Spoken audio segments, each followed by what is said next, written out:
marquee players in that first recruiting class. I'm talking about Michael Porter Jr., Jonte Porter, Jeremiah Tillman. We needed those three guys in particular to be what Missouri signed up for when they brought them on campus. And for all sorts of reasons, it didn't happen. Obviously, we know what happened with Michael and Jonte, and there's nothing the staff can do about that. You're always going to have injuries. Mm-hmm. But for the injuries that they had to be so debilitating to the team, when you have the player that you're building your team around, at least building the offense around, 2 years in a row go down for the entire season, it's so hard to come back from that. And what we've seen injury-wise and just how that first class was just like, it gave us Mizzou gold tinted glasses for the next 18 months. Shocker. Yeah.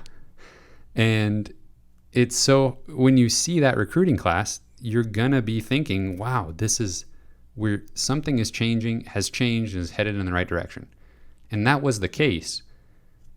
But you have to have the results in the win-loss columns for it to actually be momentum.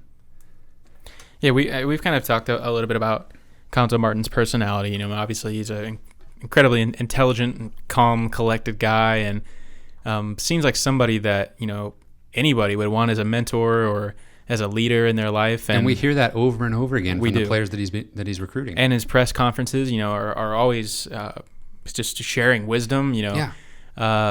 But you have to think if maybe that doesn't appeal to a younger guy. Maybe it's just like we're a little bit older, and we can really respect that, and some of the people in the media really respect that. But maybe we're relating to the wisdom in his words a little bit more than a high schooler, probably. Yeah, I'm with you. It's possible maybe that not clashes, but just isn't as interesting maybe to a younger player. And I think of Coach Drinkwitz. He has quite a bit of energy, charisma, and maybe that's exciting to players.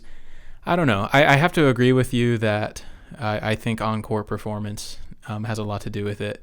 Think about the players we can really look back on the last two classes and say, man, those are misses that hurt, and we were close on all of them. E.J. Liddell, Caleb Love, Cam Fletcher, Josh Christopher. 3 of those, just if everything was even, they just went to the vastly superior program. Josh Christopher going to Arizona State, I still think currently, today, better program than Missouri. Mm-hmm. And he gets to play with his brother. I can talk about maybe Missouri should have sent an offer out to Josh's brother a long, long time ago, and maybe that would have made all the difference in the world there. But you can kind of defend why Missouri's missed on some of these guys. Yeah, and I can totally understand a player being like, yeah, Cuonzo's awesome. Like, my family loves him. I would love to learn from him, learn how to play basketball, learn how to be a man. But North Carolina, Ohio State, Kentucky. It's true. That's a good point. And I think that's why this recruiting class, these guys we just talked about, it's really big for Cuonzo's future. And he has got to land some of these players that they really want. It's not like he's got to find some difference makers in this class, because he doesn't have that excuse to lean on if that's what happens. If he misses on all these guys, he can't say, well, it's tough to recruit against North Carolina because none of these guys are going to North Carolina. Right.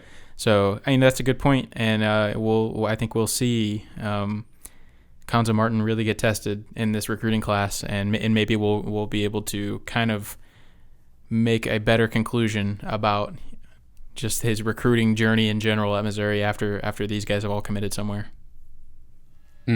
That's a good way to end that segment, I have to say. Yep. I agree with everything you said there. We didn't talk about Javon Porter, though. Oh, yeah.